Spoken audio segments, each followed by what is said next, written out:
அண்மை செய்தியாக பார்த்து வருகிறோம். பாஜகவில் இருந்து விலகுவதற்கான கடிதத்தை அண்ணாமலை அளித்துவிட்டதாக தகவல் கிடைக்கப்பட்டிருக்கிறது. பாஜக முன்னாள் மாநில தலைவர் அண்ணாமலை பாஜகவில் இருந்து விலகுவதற்கான கடிதத்தை அளித்துள்ளதாக தகவல் கிடைக்கப்பட்டிருக்கிறது.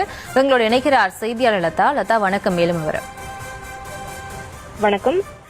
பாஜகவிலிருந்து அண்ணாமலை ராஜினாமா செய்திருப்பதாக, தன்னுடைய அடிப்படை உறுப்பினர் உள்ளிட்ட அனைத்து பொறுப்புகளில் இருந்தும் அவர் விலகி இருப்பதற்கான அந்த கடிதத்தை தேசிய தலைமையை சந்தித்து வழங்கி இருப்பதாக நமக்கு தகவல் கிடைத்திருக்கிறது. எனவே அவர் பாஜகவில் இணைந்து மாநில தலைவராக பொறுப்பேற்று பல்வேறு கட்சி பணிகளை எல்லாம் முன்னெடுத்து அந்த கட்சியை நடத்தி வந்த ஒரு சூழல் இருந்தது. அதற்கு பிறகாக அவர் கட்சியிலிருந்து மாநில தலைவர் பொறுப்பிலிருந்து விலகி அடிப்படை தொண்டனாக நான் பணியாற்றுகிறேன் என்று குறிப்பிட்டு அவர் கட்சி நடவடிக்கைகளில் ஈடுபட்டுக் கொண்டிருந்தார். இதற்கிடையே அவர் தனி கட்சி தொடங்க இருப்பதாக தகவல்கள் கிடைத்துக் கொண்டிருக்கக்கூடிய சூழல்ல அவர் நேற்றைய தினம் டெல்லி சென்றிருந்தார்.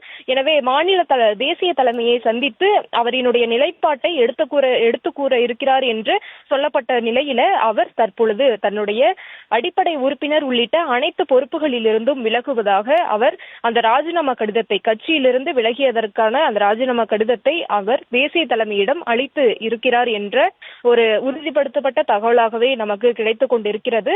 அண்ணாமலையை பொறுத்த வரைக்கும் தற்பொழுதைய மனநிலையில் அவர் தனி கட்சி தொடங்க இருப்பதாக சொல்லப்படுகிறது. ஏனென்றால் கடந்த ஆண்டு ஏப்ரல் மாதம், அதாவது 2025 அதிமுக பாஜக கூட்டணி அமையக்கூடிய அந்த நேரத்தில் அவர் அந்த கூட்டணியை விரும்பாத ஒரு சூழல் இருந்தது.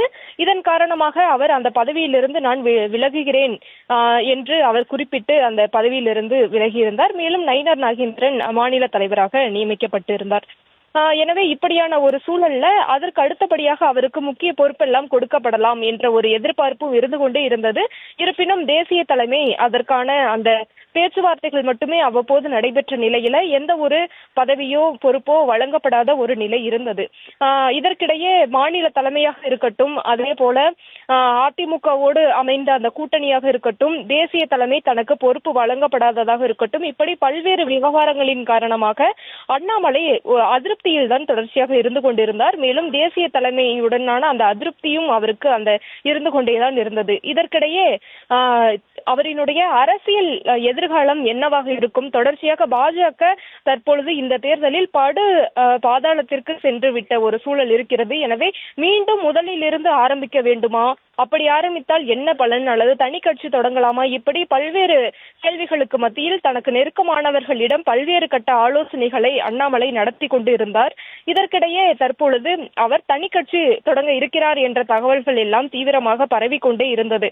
இதற்கிடையே தற்பொழுது டெல்லி சென்றிருக்கக்கூடிய அண்ணாமலை அங்கு தன்னுடைய கட்சியிலிருந்து விலகுவதற்கான அந்த கடிதத்தை தேசிய தலைமையை சந்தித்து கொடுத்திருக்கிறார் என்ற தகவல் கிடைத்திருக்கிறது.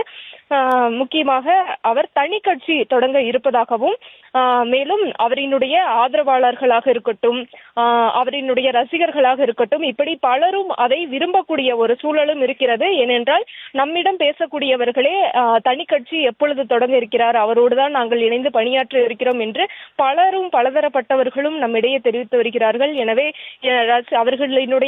அவரினுடைய ஆதரவாளர்களினுடைய மனநிலையும் அவர் தனி கட்சி தொடங்க வேண்டும் என்ற ஒரு எண்ணத்தில் தான் பெரும்பாலும் இருக்கக்கூடிய ஒரு சூழல் இருக்கிறது.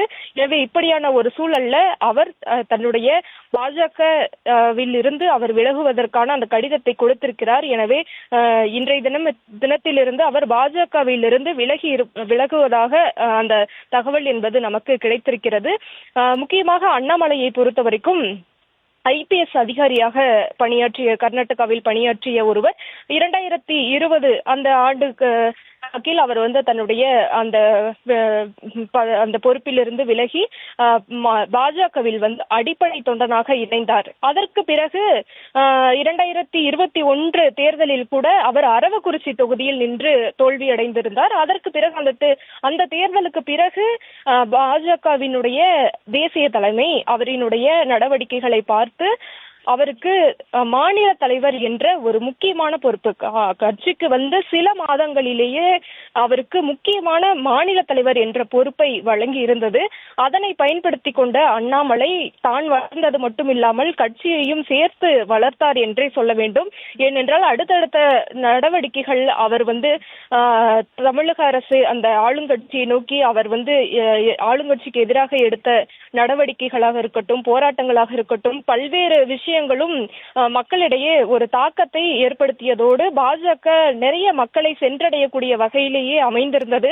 முக்கியமாக அந்த டிஎம்கே ஃபைல்ஸ் வெளியிட்டதாக இருக்கட்டும், எண்மண் எண் மக்கள் பாத யாத்திரை நடத்தியதாக இருக்கட்டும், அவரினுடைய ஒவ்வொரு பேச்சுக்களும் பல்வேறு விஷயங்கள், அவரினுடைய நடவடிக்கைகள் எல்லாம் மக்களை எளிமையாக சென்று சேரக்கூடிய வகையில அமைந்திருந்தது. எனவே அவர் வளர்ந்ததோடு மட்டுமல்லாமல் தமிழக பாஜகவும் தமிழ்நாட்டில் வளர்ந்திருந்தது.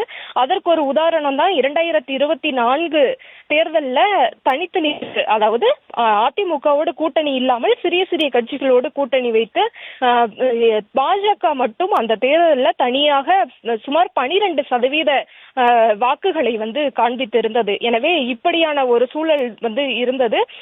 அதற்கு அடுத்தபடியாகவும் தொடர்ச்சியாக பல்வேறு கட்டங்களாக போராட்டங்களை, குறிப்பாக சொல்ல வேண்டுமென்றால் அறநிலையத்துறையை கண்டித்து வள்ளுவர் கோட்டத்தில் ஒரு பிரம்மாண்ட போராட்டத்தை அண்ணாமலை முன்னெடுத்திருந்தார். அதில் 5000த்திற்கும் மேற்பட்டவர்கள் எல்லாம் பங்கேற்றிருந்தார்கள். அந்த நாளே சென்னையை ஸ்தம்பிக்கக்கூடிய வகையில அந்த போராட்டம் நடைபெற்று இருந்தது. அது மட்டும் இல்லாமல் முக்கிய அதிகாரிகள், அந்த போராட்டத்தின் காரணமாக முக்கிய அதிகாரிகள் எல்லாம் டிரான்ஸ்பர் செய்யக்கூடிய வகையில தான் அந்த போராட்டத்தை அண்ணாமலை முன்னெடுத்திருந்தார். எனவே இப்படி பல்வேறு போராட்டங்களாக இருக்கட்டும், அவரினுடைய பேச்சுக்களாக இருக்கட்டும், தமிழக அரசை ஆளுங்கட்சியை நோக்கி கேட்கக்கூடிய கேள்விகளாக இருக்கட்டும், அனைத்துமே ஒரு தாக்கத்தை ஏற்படுத்தக்கூடிய வகையில அமைந்திருந்தது.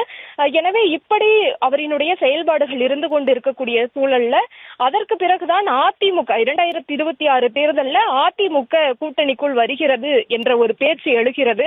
அந்த விவகாரத்தில் தான் அண்ணாமலையினுடைய அதிருப்தி என்பது வெளிப்பாடு தெல்ல தெளிவாக தெரிய வருகிறது. அதற்கு பிறகுதான் தேசிய தலைமையாக இருக்கட்டும், மாநில தலைமையாக இருக்கட்டும், அந்த மாநில தலைமை மாற்றப்படக்கூடிய ஒரு சூழல் ஏற்படுகிறது. எனவே தேசிய தலைமையோடு அவருக்கு ஏற்பட்ட அந்த அதிருப்தியும் ஒரு புறம் இருந்தாலும் கூட அவரினுடைய அரசியல் எதிர்காலம் கருதிதான் இத்தகைய ஒரு முன் நடவடிக்கையை அவர் எடுக்க போகிறார் என்று நமக்கு தெரிய வருகிறது.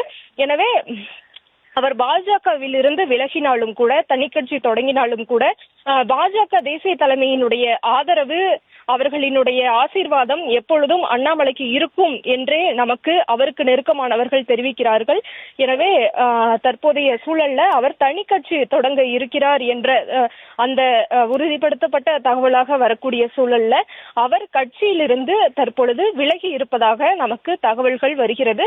அது மட்டும் இல்லாமல் இன்னும் ஓரிரு நாட்களில் முக்கியமாக அவரினுடைய பிறந்த நாள் வரக்கூடிய ஜூன் 4ஆம் தேதி கொண்டாட இருக்கிறார். எனவே அன்றைய தினம் தன்னுடைய அரசியல் முடிவு, ஒரு முக்கியமான முடிவை அவர் அறிவிக்க இருக்கிறார் என்ற தகவலும் நமக்கு கிடைத்துக் கொண்டு இருக்கிறது.